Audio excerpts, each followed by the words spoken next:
Hundreds of protesters have faced off in the U.S. state of Arizona. A group of anti-Islam demonstrators were confronted by crowds defending the faith. Gerald Tan has the details. Emotions ran high as the crowd chanted anti-Islam slogans. About 250 protesters gathered outside a mosque in Phoenix, Arizona, some carrying pistols, American flags, and drawings of the Prophet Muhammad. Across the police line was a rival group of equal size. Those demonstrators had come out in support of the mosque, calling for tolerance. Both sides hurled belligerent words, but violence did not break out. We're not trying to take any political side in this. It's just, we're just here to observe, make sure people are staying peaceful and not doing anything to hurt other people. They were organized on social media and quickly gained the attention of national media. Images of the Prophet Muhammad can be deeply offensive to Muslims. Earlier this month, police in the state of Texas killed 2 men who showed up armed at an exhibit featuring cartoons of Muhammad. Although Friday's protest ended without incident, it has only fueled concerns of growing anti-Islam sentiments in the United States. Gerald Tan, Al Jazeera.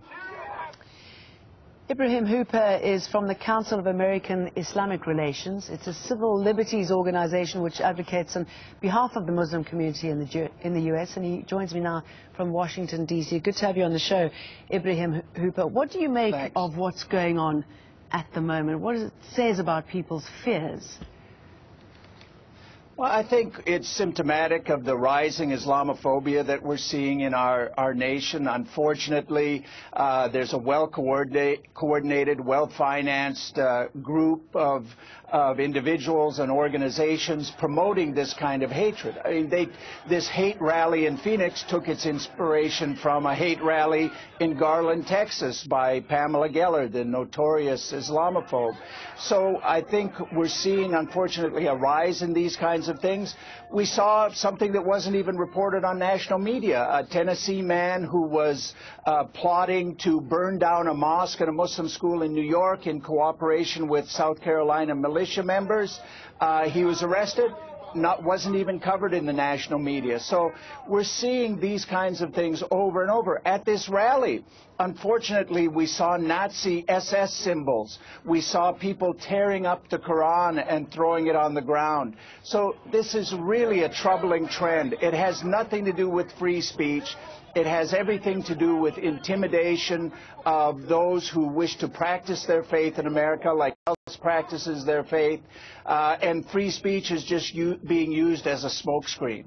Okay, so what do you think is being done to put a stop to it, if anything at all? Well, people have the right to their opinions, even to bigoted, extremist, even neo-Nazi opinions, as we saw in this hate rally. But I think responsible people don't go and harass worshipers at a house of worship like a mosque in Phoenix. And also very heartening to see people coming out in support to counter these rallies. Yeah, we thank all of those people who came out spontaneously to stand between the hate rally and the mosque. There were, looks like, even more people against the hate rally than were attending it. So we thank all those people. The majority of those people were Christians and Jews and others who came out to defend the Muslim worshippers from these hate mongers. Thank you, Ibrahim Hooper.